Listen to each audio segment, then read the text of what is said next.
Welcome to Wealth Wisdom.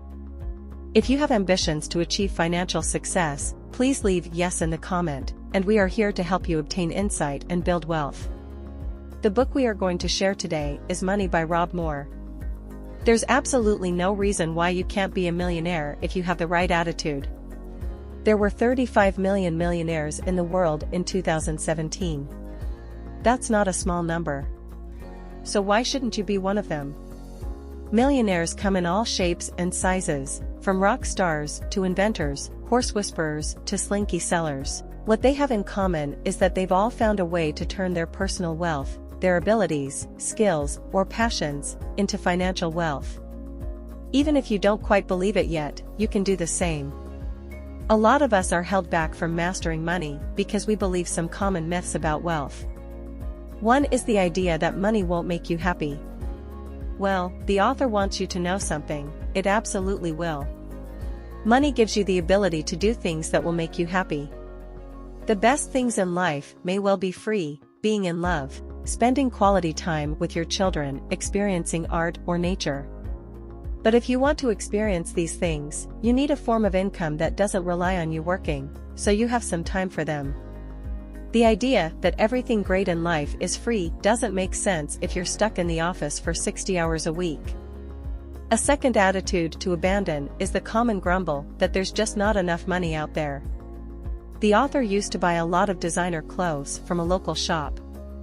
Once, at the height of the recession, he popped in for a browse. When he asked the owner how business was going, he received a grumpy reply.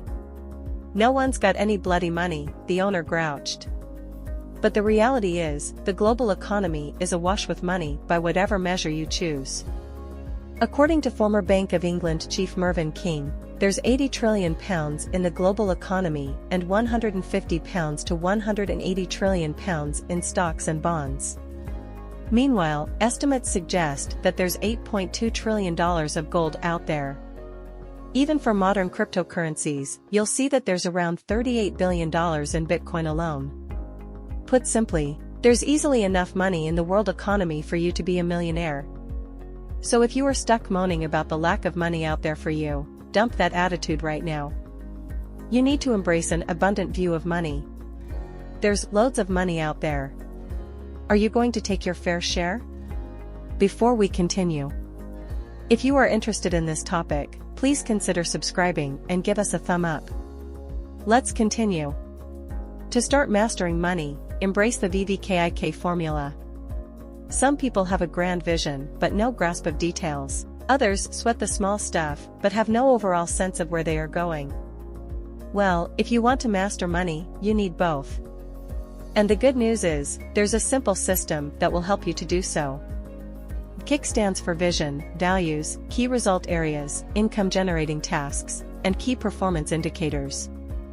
Your vision and values will help guide you toward what you want to achieve in life and how you want to achieve it.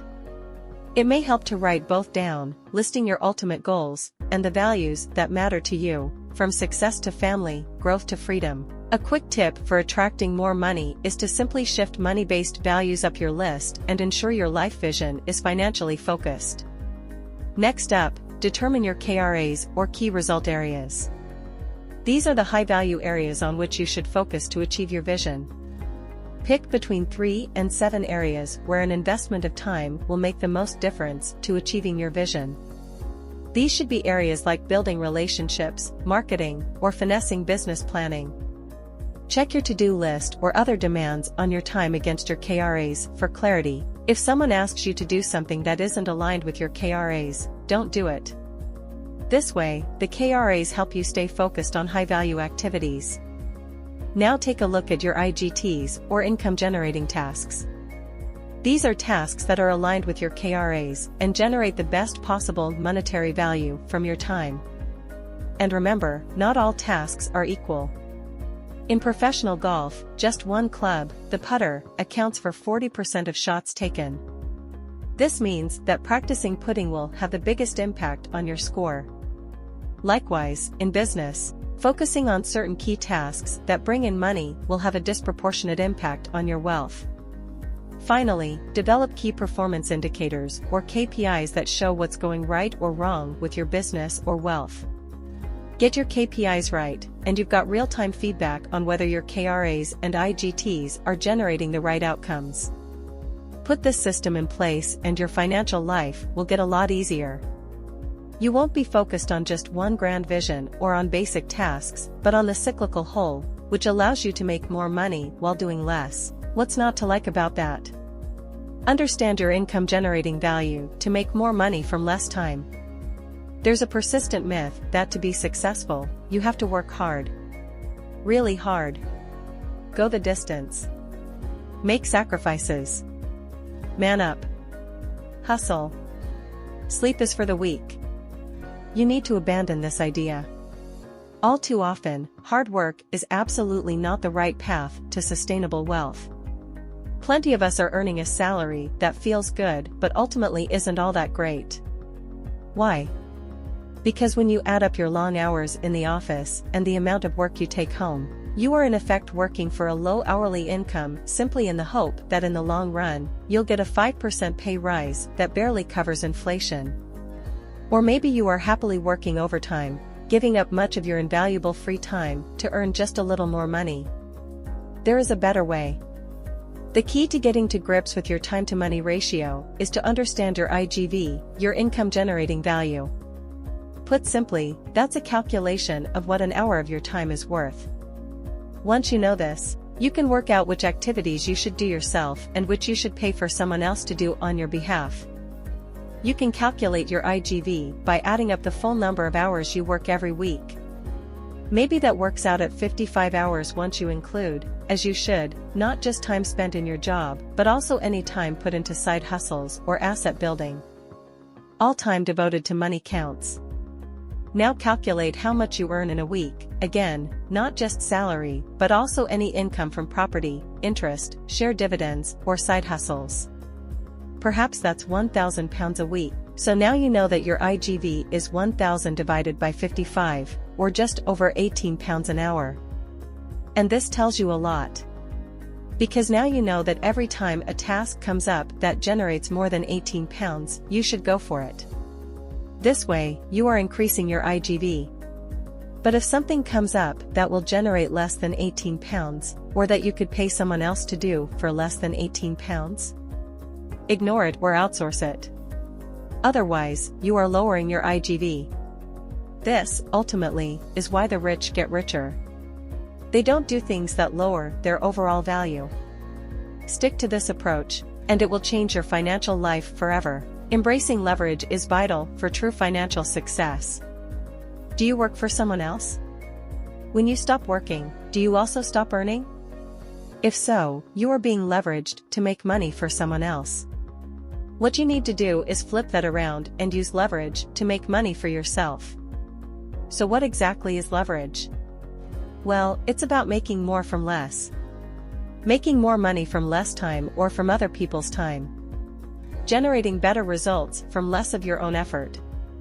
Millionaires and billionaires all understand that leverage is a key to financial success. They find ways to maximize their time, knowledge, resources, or skills by outsourcing tasks when expedient.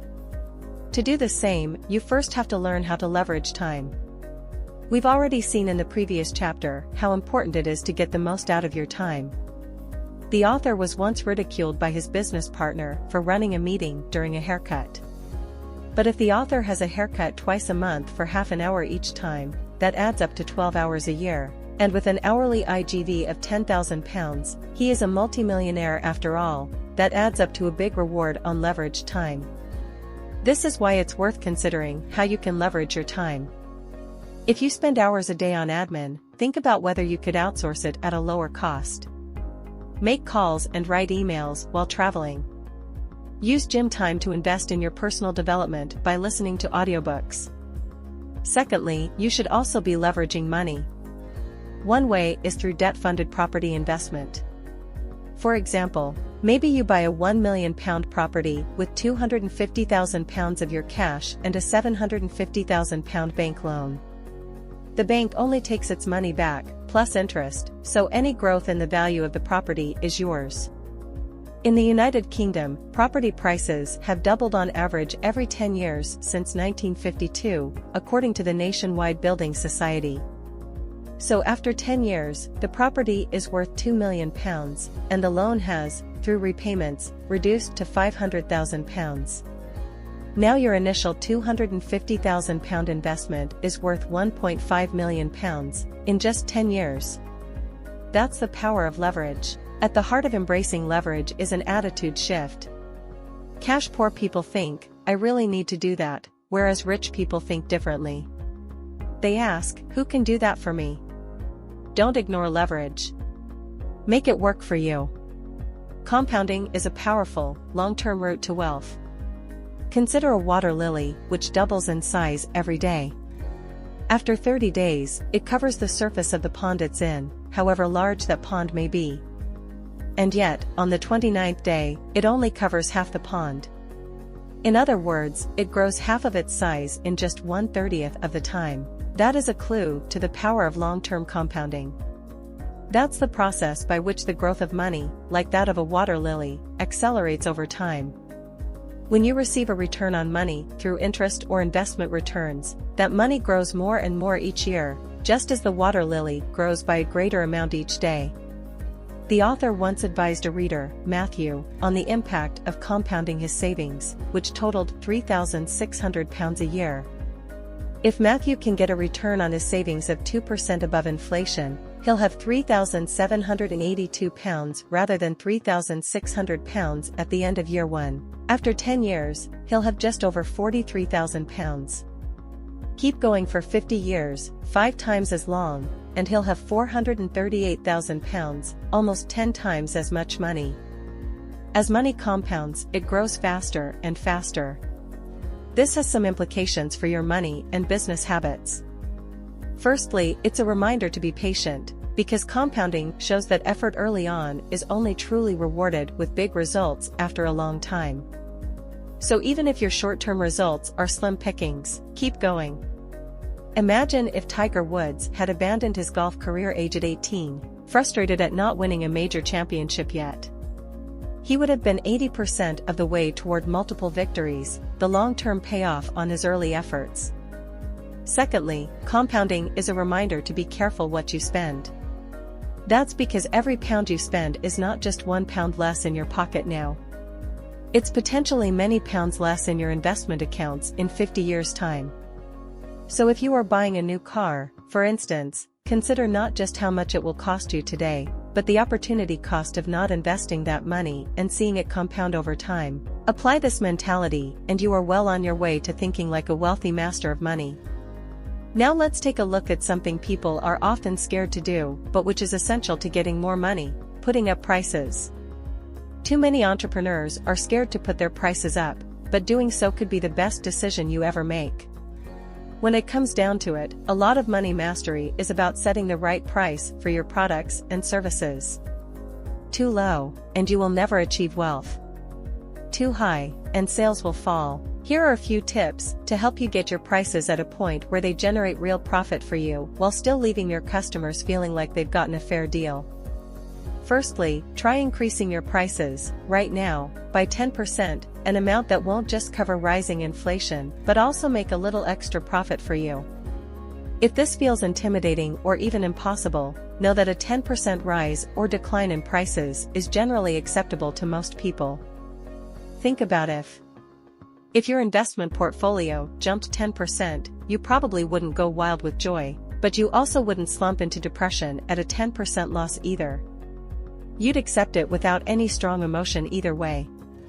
So put those prices up now, because your customers will likely have the same reaction.